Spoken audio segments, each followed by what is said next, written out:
What's up, Trojans? Okay, so that game was just terrible. The Giants-Eagles matchup never goes as planned for the Giants, at least not in recent years. We had the one nice win against them at the end of last season. That was amazing. That was great. That was so much fun. But otherwise, the Eagles had the Giants' number over the past several seasons. And I'm just so tired of it. The Giants just can't seem to figure the Eagles out. And obviously the big story is Saquon Barkley. Yeah, he had a great game. I'll give him that. But the Eagles were obviously going to run Saquon Barkley a lot. And I want to actually give a lot of credit to the Giants' defense in this one. I know. They gave up 28 points, whatever. The defense really stood up at the beginning of this game. The defense kept the Giants in this game for as long as possible. But what can a defense do with a failing offense? And that's the main point of this video. The Giants' offense sucks. It's just pathetic. It's not an NFL offense right now. It needs, something. It needs to exist as an NFL offense if the Giants are ever going to be a franchise again. I don't understand why, as a New York Giants organization, we can't have an NFL offense. We had it in 2022 where I felt like if we wanted 3 yards, we could find a way to get 3 yards on second down. The New York Giants this season can't do that. We're on 2nd and 2. We're already running like QB sneaks this year. And we can't convert a third down in this game, at least to save our lives. It's just not good. The offensive line kept collapsing in this game. And then when the offensive line didn't collapse, what did our quarterback do? Nothing. 3 points total. And what was it? It was in the 2-minute drive at the end of the first half. And it should have been a touchdown drive, not a field goal drive even. We couldn't get a good drive together. Just pathetic. This team sucks. And what can you do? You have a defense willing to stick up for you, keep you in the game for an entire half. Yeah, there were 2 bad plays in the first half on the defense. That 55-yard run from Saquon should never have happened. That long 4th down touchdown pass to A.J. Brown should never have happened. That is fully on the defense, sure. But 14 points in a first half, and you can't even match that with a touchdown as an NFL offense? That should have been 14-7 at least, and then you would have given your defense some motivation to play for you. You want to know what that defense did at the start of the third quarter? Got a couple nice stops. If an offense can't capitalize on that, what can an offense do? The defense gave up somewhere in the game, and that's how it got to 28 points. Just pathetic performance by this team. You can't have an offense that just lets the defense take hit after hit after hit. It's the offense that's the problem here, and it needs to be addressed. And honestly, when Drew Lock got subbed into this game, I thought the offense might get a kickstart, but no, it's just something in the water. The offense couldn't get anything going even with a different guy in there. Now, to be fair to Drew Lock, he had a couple nice passes, and I think a lot of starters on the offensive line were even sitting. I'd even remember seeing Neighbors out there at that time. Maybe he was, maybe he wasn't, but he definitely wasn't throwing too many nice passes to him. And to Drew Lock's credit, he threw a wonderful pass to Jalen Hyatt deep down the right sideline. And what happened? Jalen Hyatt dropped the ball. So no wonder Jalen Hyatt hasn't been seen play this season. He must have dropped one too many passes in training camp this year. And the Giants figured what was best for the team was not to play him as much. That's just the sad truth. It's just so frustrating to watch this team come out every week and find the perfect way to disappoint the fan base. Sometimes it's actually a win. Sometimes it's a loss. This week, it was a loss. If the Giants beat the Eagles and went to 3-4, you know what that would have done to the fan base? That would have put us all right back in. But 2-5 is a lot different than 3-4, just like 3-3 is a lot different than 2-4.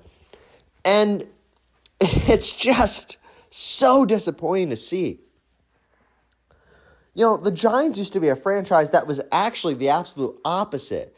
They would have been 2-2, and you would have been like, wow, 3-2 is a lot better. Oh, 2-3 is not the end of the world. And then guess what? At the end of the year, you know, the Giants are doing a lot better. Not this team, no.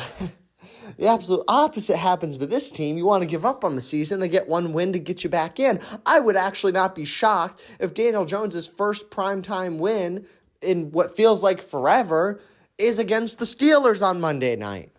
And what seems like a very meaningless game, but getting the team back to 3-5 would prevent his inevitable downfall and prevent everyone from screaming from the rooftops to fire Brian Dable. So I would not be shocked if the Giants magically pull off a win on Monday Night Football next week. But on this game, this one mattered more. This was the Philadelphia Eagles. They had the narrative of Saquon Barkley coming back at them. And what the Giants do just collapsed all around. Saquon Barkley had one of the better games of his entire career. The Eagles looked dominant and just took the entire show for themselves. Just a pathetic performance all around by this team. Very sad to watch as a Giants fan. I don't have too much commentary on this game because what is there really to say? The only defining moments in this game happen to be on defense. You want to know why? Because the defense was on the field the entire game.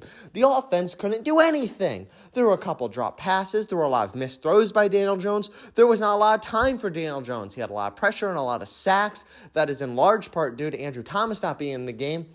But you can do better as a quarterback, Daniel Jones. The offense can do better as a whole. And then, now, finally, this late in the video, I will throw flack at the defense. They could have stood up for longer. Otherwise, I think the New York Giants defense is a really good NFL defense. They're leading the league in sacks, and they continued that trend today, especially at the start of the game, where they dominated the pass rush. Now, in the running game, the Eagles, somewhere in there, found something, got a lot of nice runs, exposed that, and that's where the defense started to fall apart. If the defense wasn't on the field as long, maybe that would never have happened. A lot of things would be different if we had an NFL offense, but the Giants don't. So that's the point of the New York Giants football team. That's the point of this video. The offense lets the team down again, and the Eagles run away with a sweeping victory over the Giants. Just an absolute dominant performance by a much better football team, and that's where we're at as a Giants franchise right now. Absolutely pathetic. Whew. At least the Yankees made the World Series. Let's switch to some better news. I don't really cover the Yankees that much, but they're in the World Series, worth covering. Mets, also another New York team. Not a big Mets fan myself, much more of a Yankees fan. Have some Yankees memorabilia. Don't follow the team too much. But, you know, when they have a season like this where they look really good, they fell off somewhere in the middle but got back on track, went deep in the playoffs, they're already at the World Series, it's worth following, especially when the New York Giants aren't looking good. I'm hoping for a win there. That would be huge for the New York Yankees. Haven't had the World Series win since 2009 with Derek Jeter. Would be amazing. Given Aaron Judge, Juan Soto, Anthony Volpe, it'd be huge.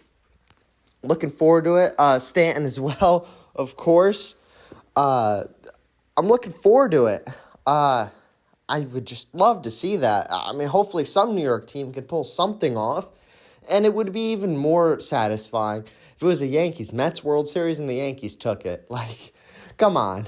I feel like every New York sports fan that even knows a thing about baseball wants that Yankees-Mets World Series just to see what would happen.